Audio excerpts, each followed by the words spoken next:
Care Benefits and Administrative Rules, and the Subcommittee on Government Operations will come to order. Without objection, the Chair is authorized to declare recess at any time, and we will certainly have to do that in a few minutes because votes are going to be coming. We want to thank our witnesses, and we'll get to you in just a minute. You know how this works. We do the opening statements, then we get to your important statements. But even before that, the Chair notes the presence of our colleague, Congressman Raskin of Maryland. We appreciate your interest in this topic and welcome your participation today. I ask unanimous consent that Congressman Raskin be allowed to fully participate in today's hearing without objection. So ordered. We'll do a quick opening statement, and then we'll turn to our ranking member for the same, and then we'll try to get through as many of you as we can before we have to recess for votes. I want to thank everyone for joining us today. We convened this hearing to highlight the First Amendment and examine those places in our great country where that right to free speech is being stifled and sometimes even silenced by government. And unfortunately, this is nothing new. In the recent past, we've seen the IRS bogging down conservative social welfare organizations, that's a nice way of saying it, with an endless application process, holding them in bureaucratic limbo for years and thereby curbing their First Amendment rights. Never forget what they did. Systematically and for a sustained period of time targeted people for their political beliefs. That should not happen in our great country. We've seen public universities not allowing conservative voices to be heard. And we've seen government agencies levy enormous fines for small, many times even returned campaign donations for candidates who might not have even made it on the ballot. The First Amendment is the First Amendment for a reason. Our founders knew the ability to criticize our government was of paramount importance. We must never forget those great words. Congress shall make no law respecting an establishment of religion or prohibiting the free exercise thereof or abridging the freedom of speech or of the press or the right of the people to peaceably assemble, and to petition the government for a redress of grievances. To be clear, this freedom doesn't just protect a citizen's right to speak out in the town square. It also protects speech. Maybe it's a poster you draw. Maybe it's where you choose to give your money. Maybe even what you wear. Since our founding, nonprofits, like churches, have had the ability to speak freely and educate their membership about candidates or policies that align or contradict their interests and values. That was until 1954. When, as a political retribution, then-Senator Johnson, with no real debate, had inserted language into a tax law that would bar nonprofits from speaking in a political manner. Since then, churches and other C3s have had to decide whether or not to directly violate the law and risk potentially losing their tax status altogether, or to practice a, quote, studied vagueness or self-censorship, trying to carefully navigate what would or would not draw the attention of the IRS speech cop. Today we begin what I hope will be a series of hearings on the First Amendment and where government agencies may in fact be infringing and limiting individuals' First Amendment liberties. So we look forward to this series of hearings. We look forward to what we're going to hear today from our witnesses. And with that, I'd like to recognize our ranking member, Mr. Krishnamurthy. Thank you, Mr. Chairman, and welcome to our witnesses. Mr. Chairman, I strongly support the exercise of free speech by all, including churches and other charitable organizations. In fact, there was a news item today. It has been reported that President Trump will issue an executive order to redirect or direct the IRS to use its discretion in enforcing the Johnson Amendment. In fact, this order will have little effect. IRS rarely brings enforcement actions against houses of worship that engage in political activity. But this hearing is about something far more significant than the President's actions. Only Congress can make changes to the law. And today's hearing is about what changes the Republican majority will attempt to make to the tax deductibility of political contributions and whether those changes are justified. Furthermore, what would be the intended and unintended consequences of those changes? That will be the subject of this hearing. This hearing is not about free speech. It is about a scheme to flood political campaigns with dark money. Let's be clear. Current law does not prevent churches or charities from speaking out on any issue. They can speak about all the hot-button issues of the day. They can lobby the government. In fact, a group of 99 religious and denominational organizations recently sent a letter to congressional leadership explaining that they are currently able to, and I quote, use their pulpits to address the moral and political issues of the day. They also can, in their personal capacities and without the resources of their houses of worship, endorse and oppose political candidates. Houses of worship can engage in public debate on any issue, host candidate forums, engage in voter registration drives, encourage people to vote, help transport people to the polls, and even, with a few boundaries, lobby on specific legislation and invite candidates to speak. I ask unanimous consent that the letter written by 99 religious and denominational organizations be entered into the hearing record. Without objection, so ordered. In other words, current law does not restrain the freedom of speech of houses of worship. However, and this is important, current law does prohibit fat cat political spenders from laundering their contributions through churches and nonprofits and getting a tax deduction to boot. But that is what some in this room want to do. They want to funnel dark money to the political system through churches. In short, this hearing is about money, not speech, pure and simple. Over 1,000 national and state nonprofit organizations wrote a letter to Congress saying that current law, quote, shields the entire 501c3 community against the rancor of partisan politics so the charitable community can be a safe haven where individuals of all beliefs come together to solve community problems free from partisan divisions. It screens out doubts and suspicions regarding ulterior partisan motives of charitable organizations, as undoubtedly would occur if even just a few charitable organizations engaged in partisan politics.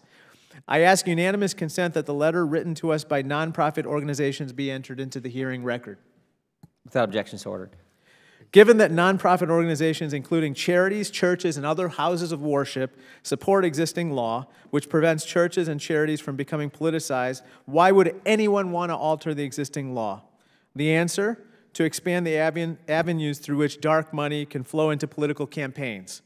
That is what this hearing is really about. The consequences would be severe. According to the nonprofit's letter, allowing political money into churches and nonprofits would, and I quote, damage the integrity and effectiveness of all charitable organizations and spawn litigation as innovative partisans seek to expand gray areas in the proposed legislation.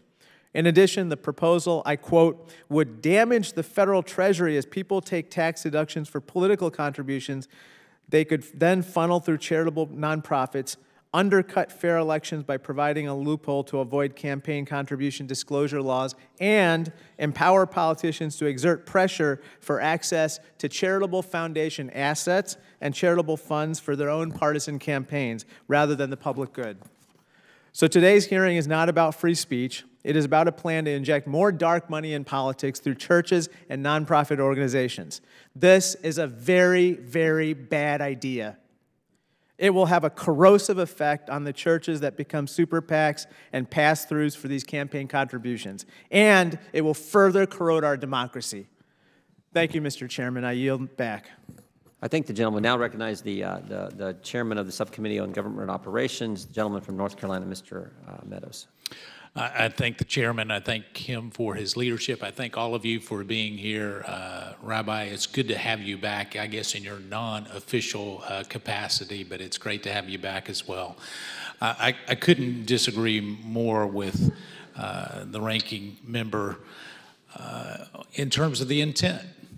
You know, when we look at this particular issue, it's about making sure that the churches have no voice at all. And if we do not address it the way that it goes, and many of you can speak to this far more eloquently than I can, but this is not about dark money. This is not about anything other than free speech and making sure that what has historically been the moral compass of this country from its very founding continues to be the voice for the American people. And so I would disagree with the characterization that is there. As we look at this, I look forward to hearing your expert testimony, and I'm going to yield the balance of my time to the gentleman from Georgia, Mr. Heiss. Thank you very much, Chairman Meadows and Chairman Jordan, for having this joint hearing today. This is a critically important topic. It has to do with the federal tax code and the prohibitions therein directed towards 501c3 organizations, including churches and nonprofits and charitable organizations, from engaging in any political speech. It's been referred to as the Johnson Amendment, as Chairman referred to earlier. This amendment is an accident in our nation's history. It came about even under the full admission of the IRS as an attempt to get back to the opposition of a legislator. That's where this came from. And it has been used now for over 60 years as a bully stick to intimidate churches and charitable organizations into silence. Most of us are not aware of the selfish motive behind this amendment. Most people probably think that this is part of our tax code because it's rooted in the Jeffersonian principle of separation of church and state. But that's not where it came from. While it's true that our founders believed that our country should not establish a national church, they did establish the First Amendment, which prohibits any law from curbing the free exercise of religion, which has as its core the freedom of speech. So let's agree that even if the Jeffersonian wall exists, which today is, in my opinion, widely misinterpreted and misapplied, but even if that wall exists, it works both ways. And when government acts as the gatekeeper of speech, there is no free speech. The IRS should not be allowed to violate the Constitution, and for over 60 years now, they have done just that by being the gatekeeper, unfairly targeting pastors, churches, nonprofits, etc., with the tax-exempt status of those organizations being used as leverage to get these organizations not to speak on certain issues. Prior to being a member of Congress, I was a pastor. I know full well the extent to which the intimidation and the cloud of doubt that is laid over our heads on this issue censors so many individuals from being engaged. And not only is this whole thing unconstitutional, but the Johnson Amendment itself is extremely vague, which results in many people and organizations just censoring themselves right out of any involvement. And our system of government does not work without involvement of the people. And yet the Johnson Amendment has such a chilling effect through fear and intimidation from IRS threats. Even the U.S. Supreme Court acknowledged the harm that is produced by the vagueness of this law. And they stated in Virginia v. Hicks that many persons will choose simply to abstain from protected speech, harming not only themselves, but society as a whole. And that is indeed what has happened. The church's mission is undercut, not improved, when the IRS or the government comes in and begins editing what can and cannot be said. So let me be very clear on my final point, Mr. Chairman. Politicians should not get a free pass when it comes to moral scrutiny. And that takes place largely as people have the freedom to express their opinions and to weigh that scrutiny up to their religious beliefs. The absence of the Johnson Amendment does not mandate nor certainly license or allow a church to become a political action committee. The issue plainly is the choice to speak according to the dictates and convictions of one's heart without interference or threat or punishment or harassment from our government. To speak the conscience of an issue, especially in its relationship to the exercise of religion, is a cherished belief and foundation that we share as Americans, and it's simply not the role of government to police speech. While this is not a legislative hearing, it is for these reasons that Majority Whip Steve Scalise and I introduced H.R. 781, the Free Speech Fairness Act, which would provide a carve-out to the Johnson Amendment and allow 501c3 organizations to engage in political discourse in the normal course of business with de minimis associated expenses. And while I greatly appreciate the President's executive order today directing the Department of Treasury and Justice on the Johnson Amendment, I believe it's time that we rid our nation of this unconstitutional law by way of legislative action. And with that, I look forward to this hearing. Thank you for being here today, and I yield back. I thank the gentleman. Thank Mr. Meadows as well, and Mr. Heiss and Congressman Heiss for his leadership on this issue for a number of years and his involvement with this particular issue. And now I recognize the gentleman from Virginia, Mr. Conley. Thank you, Mr. Chairman. I'm sure the title of this hearing, Examining a Church's Right to a Free Speech, didn't mean to exclude my Hindu colleague next to me or my Jewish colleague in front of me, Mr. Raskin. I'm sure it was just an oversight because we're not just talking about churches. I'm a Roman Catholic. I studied for the priesthood too, Mr. Heiss, and my church is protected by this amendment. Your church wasn't accused of being a foreign entity or having allegiance to a foreign leader. Mine was. Your church has never been questioned in America about whether someone was qualified to be president of the United States. Mine was. We've suffered the sting of prejudice, religious prejudice. And frankly, if we'd been seen as a political agent, that prejudice would have magnified exponentially. So I have a different point of view based on my own experience growing up in Irish Catholic Boston. As a kid at 10 years old, having to read a headline in Time magazine and Newsweek magazine, asking the question, can a Catholic be president? Meaning our loyalty was subject to question. And that gentleman who became president had to go down to Texas and defend himself in front of a group of Protestant ministers.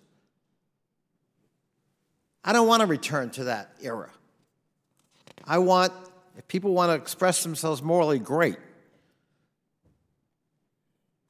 There's no evidence proving that any houses of worship are unable to exercise free speech, or that any member of a house of worship, including clergy, are unable to speak freely on any social or moral issue they want to address. In fact, we hear a lot from them. Certainly, Ms. Ancali, if I'm pronouncing your name right, I've been with Tony Perkins on the platform. He didn't seem inhibited to me. In fact, despite what the misleading title of today's hearing is meant to suggest, the issue is not one of free speech. Under current law, churches and other houses of worship can speak freely and engage in partisan political activity. That's under current law. This hearing's not about free speech. It's about money.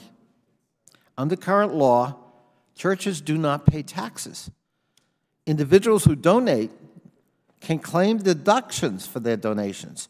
Churches do not have to reveal publicly who they are. If the Johnson Amendment were to be repealed, as some are suggesting, 501c3 tax-exempt entities and their contributors would apparently be allowed to participate in political campaigns with tax-deductible donations. Under their new status, America would have more than 340,000 new political action committees.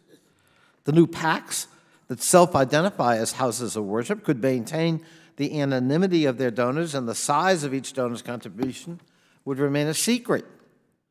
The repeal of the Johnson Amendment would not change the tax deductibility of donations to houses of worship. This means taxpayers would be subsidizing partisan political contributions. In other words, my colleagues are proposing to allow tax deductions now for those political contributions. Congress has examined this issue before and ultimately decided to rescind the tax deductibility of political contributions. That was during the Reagan years. Under Republican proposals, billionaires like Sheldon Adelson or the Koch brothers could give unlimited contributions to houses of worship to be directed toward their favorite candidates, and Democratic-leaning billionaires could do the same for Democrats. And all those billionaires could claim tax deductions for the political contributions, what they cannot do now.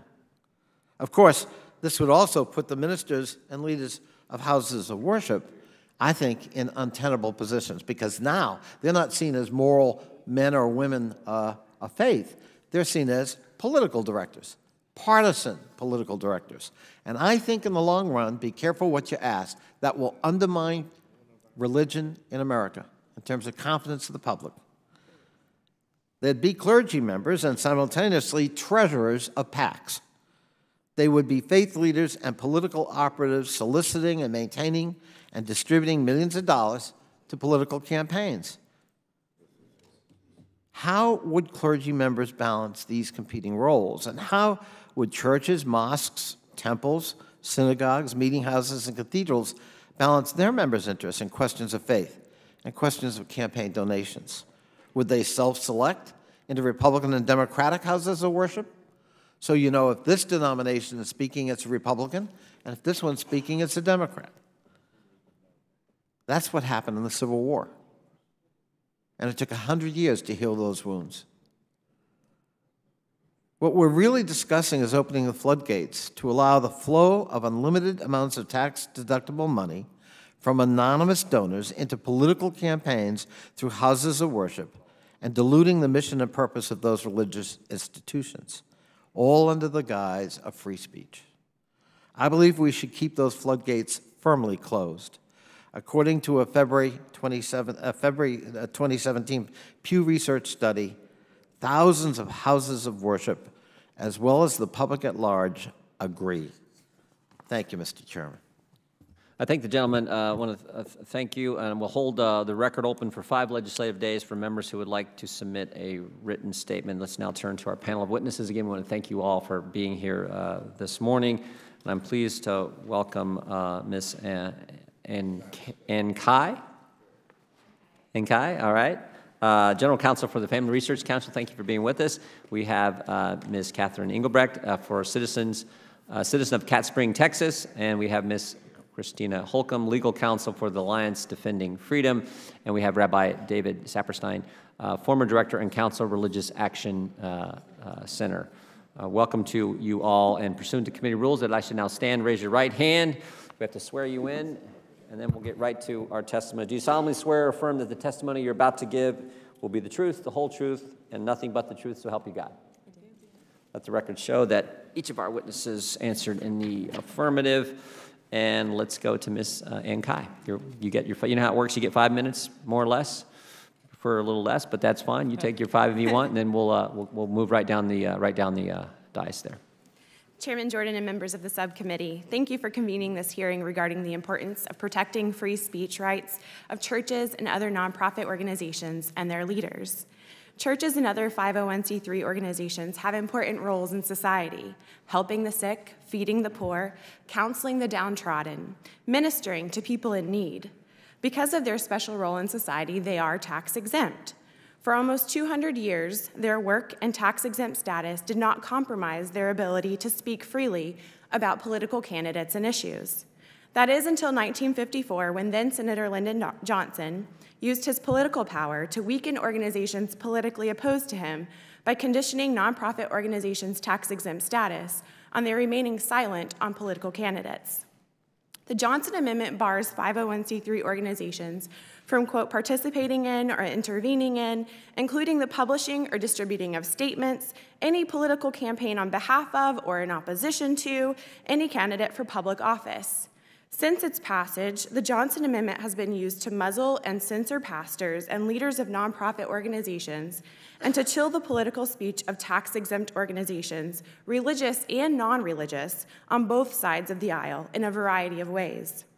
No one knows precisely what spoken or written comments on a candidate will draw an investigation by the IRS. This vagueness chills free speech. In 2005, All Saints Episcopal Church in California received a letter from the IRS because in 2004, a pastor there criticized President George Bush in the Iraq War. After 2 years of investigation, in 2007, the IRS closed the case without revoking the IRS tax-exempt letter, but indicated it thought the pastor's statements violated the law. I should note that FRC strongly opposed the Bush administration's targeting of All Saints Episcopal Church. In addition, the IRS has a history of enforcing the law in cases only to later refund the penalty paid by the tax-exempt organization. For example, in 2004, an organization called Catholic Answers posted 2 e-letters questioning whether then presidential candidate John Kerry, also a Catholic, should present himself for Holy Communion because of his position on abortion. The IRS investigated the comments and imposed excise taxes against the organization. However, the IRS later refunded the tax with interest, finding the organization's political activity was, quote, not willful and flagrant. This inconsistency causes confusion for tax-exempt organizations, is a wasteful use of IRS resources, and is why 501c3 nonprofit organizations should be able to engage in low-cost political communications free from the threat of government prosecutions and harassment. Pastors have historically been heavily involved in political matters. Since the birth of our nation, pastors and churches have been at the forefront of shaping public debate and voters' choices regarding their public servants. This began in 1776 with the Black Robe Regiment of pastors who also served as military leaders, and was forged during the desegregation movement when pastors like Dr. Martin Luther King Jr. spoke out forcefully from the pulpit on political matters. Now, some pastors and organizational leaders may favor the Johnson Amendment. However, these pastors currently have the freedom to operate how they see fit. It is pastors who wish to make political campaign statements who are being muzzled. Pastors and nonprofit leaders who wish to speak out about political candidates should be free to do so. It is imperative that the free speech rights of pastors and nonprofit leaders be restored. In order to restore the First Amendment free speech rights of nonprofit organizations, including churches, it is necessary for Congress to act.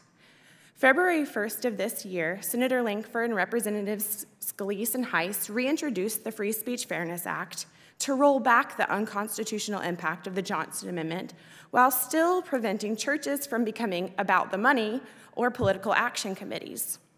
The Free Speech Fairness Act amends the Johnson Amendment to allow for political campaign speech that is made in the ordinary course of a 501c3 organization's regular and customary activities, so long as the activities carry out the tax-exempt organization's purpose, and so long as the organization does not incur more than de minimis incremental costs or trivial costs for the activity.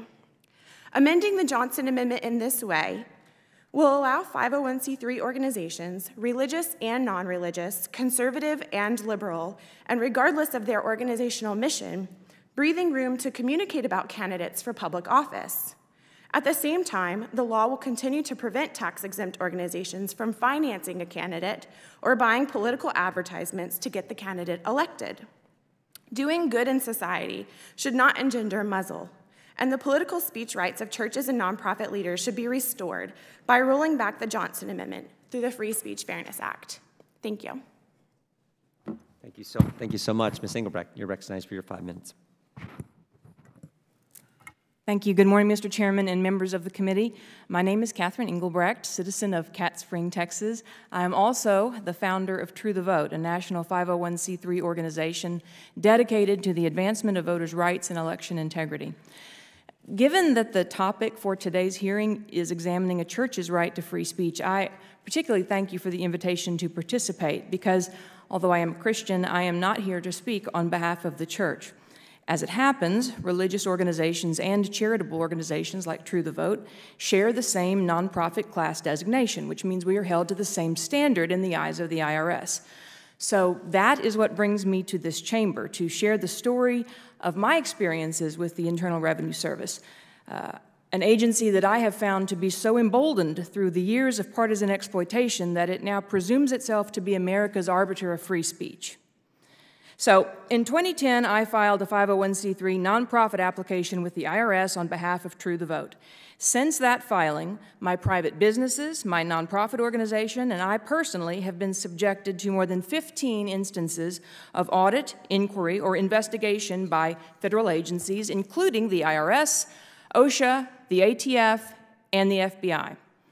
These inquisitions began only after my filing of True the Vote's application for tax exemption, an act that unwittingly put me and my organization on the radical radar of a political machine that seemed to place its own survival above the rights of its citizens.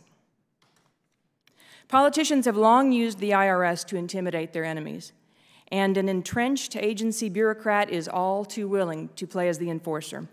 So it is now, and so it was in 1954 when the Johnson Amendment became part of the IRS Revenue Code.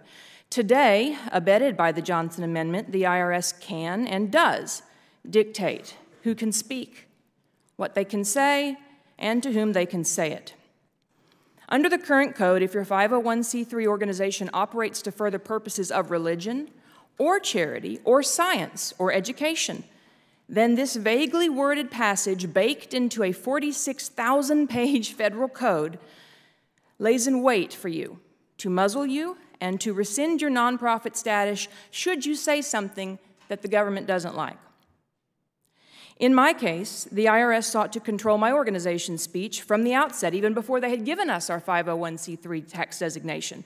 In a letter dated February 8, 2012, one of the many letters we received from the IRS over nearly 3 years of our inexplicably protracted application process, the IRS commanded True the Vote to submit the time, date, location, and to whom we would be delivering detailed contents of speeches for all events that we had held since the inception of the organization and for every future event to be held over the next 2 years.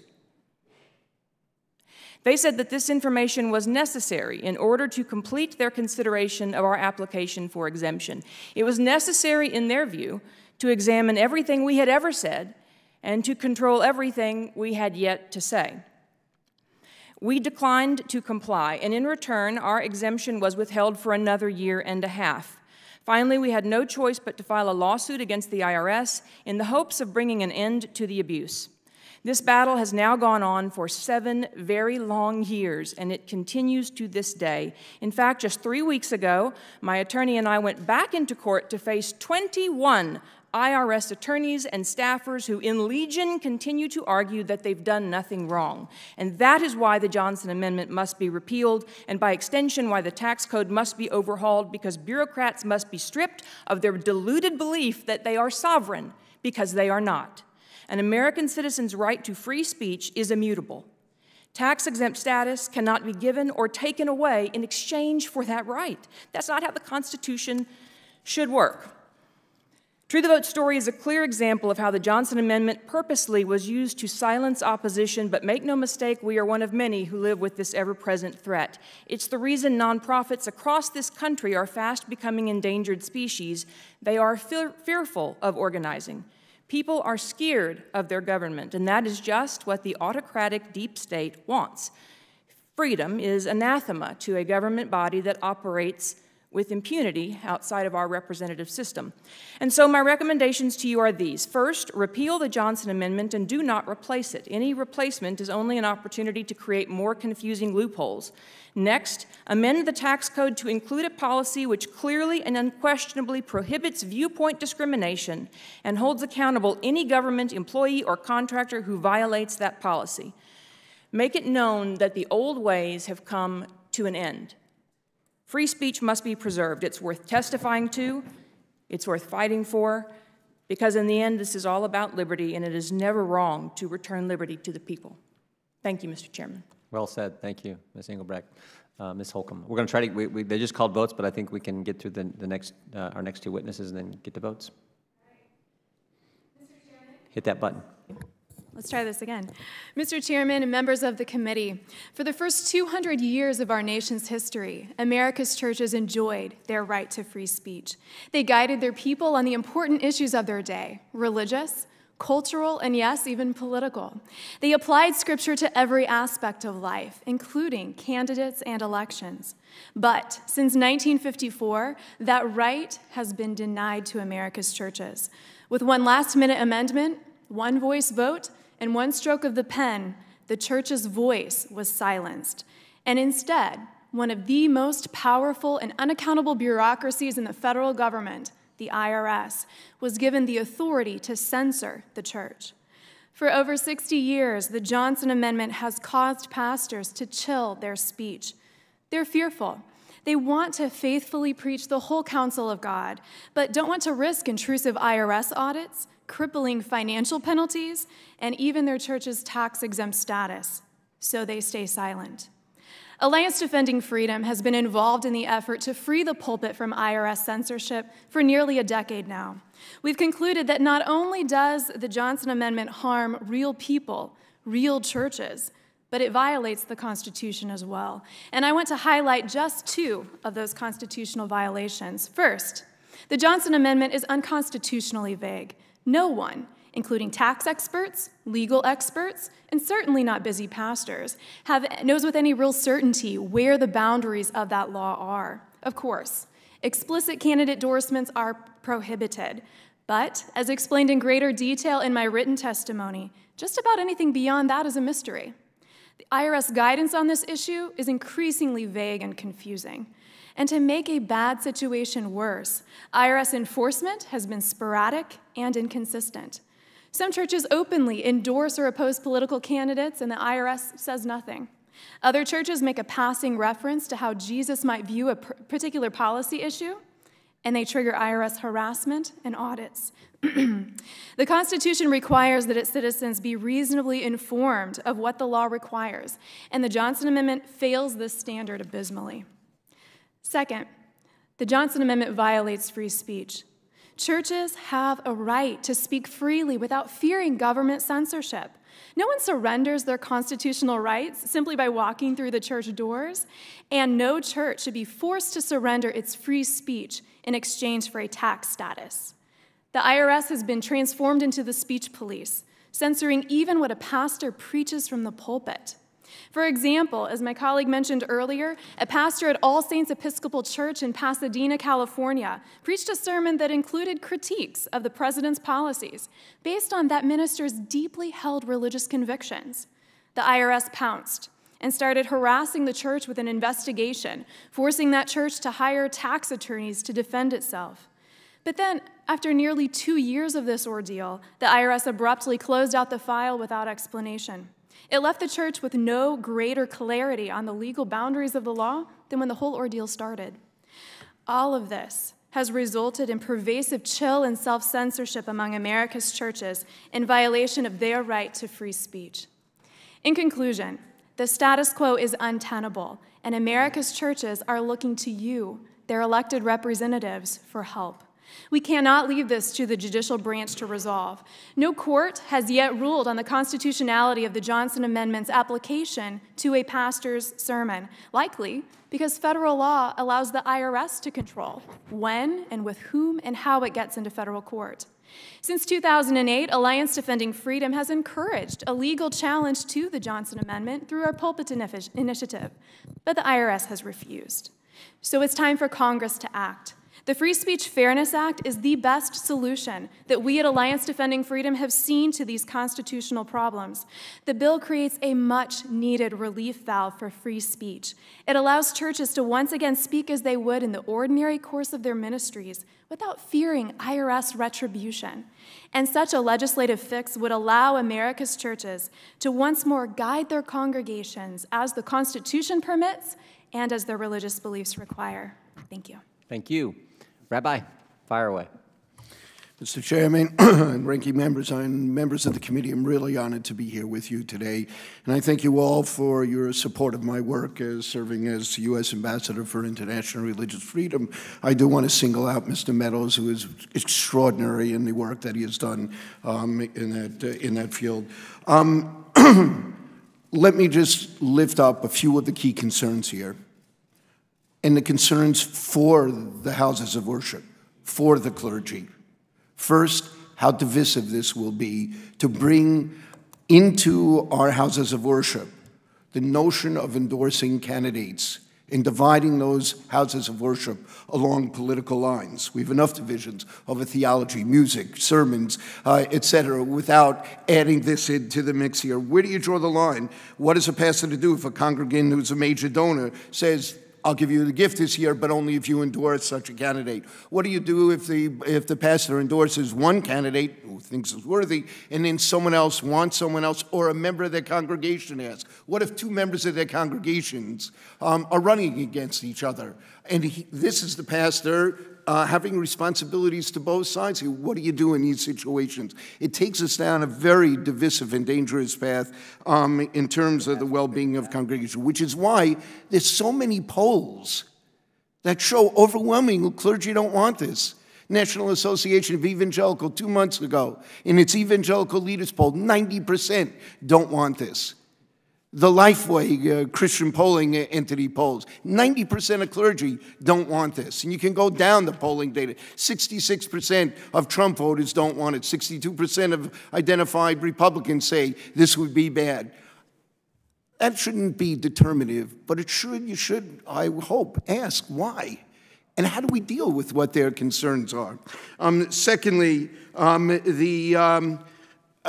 do we agree on the description? I don't know where the line is between the argument that right now pastors have and clergy have of all kind free speech, and churches have free speech in the sense they can talk about issues. They can speak out on the great moral issues of the day, on political issues. They can talk about issues that candidates raise. They can talk about anything that they want to do. They can hold candidate forums. They can get people to the polls. They can do all kinds of activity. As individuals, clergy can do what everyone else can do: endorse, oppose a candidate, run for office. Many clergy serve in office while they're serving their churches. I understand what this debate is over, but it sounds to me it is over a very limited area where it's being described as being a pervasive area. Do we agree on that limit? And if so, then it's a respectful difference between those who say this is free speech and those who say you have that speech. What isn't involved is the right of people to do that electoral work with subsidies from the government. The Supreme Court has held that tax exemptions and deductible gifts constitute subsidies by the government. That is the law right now. And it is upheld that such restrictions apply to what we're talking about today. If that is the debate, to us this is about subsidies and whether or not people have a right to have subsidies. Dr. King served his entire career with the Johnson Amendment in effect. He was never restrained in what he could do. He never complained about infringements on his religious freedom because of the Johnson Amendment. And I don't know many clergy who do in that regard, other than the question whether they can endorse candidates with government subsidies paying for it. Third, this idea of whether or not, if you do away with the Johnson Amendment altogether, whether nonprofits and churches become slush funds. Do we all agree that these would be campaign contributions that could be given through a house of worship, getting a tax deduction with no reporting to the government? Or are we going to take away some of the exemptions that houses of worship now have and force them to report the contributions of their members? Finally, there are these efforts to restrict this to just speech. But what kind of speech are we talking about? Is it just sermons? Is de minimis, Mr. Heiss? Is de minimis one sermon? Is it one sentence in every sermon? Is it 50 sermons? Is it 50 bulletin articles? Is it 50 emails going out? That doesn't cost additional money to go into doing it anyway. De minimis will be no clearer than the current system is in that regard. The 501c3 partisan restrictions are not just bad, are protective of our religious communities, and changing that is not just bad legal policy, it is bad religious policy as well. And I urge you to maintain the Johnson Amendment that served so well to protect our nonprofits and houses of worship from being turned into campaign slush funds and dividing their members along partisan political lines. Thank you, Rabbi. The committee will stand in recess 30 minutes more or less, and we got coffee and stuff. You can just, but we'll be back in 30 minutes.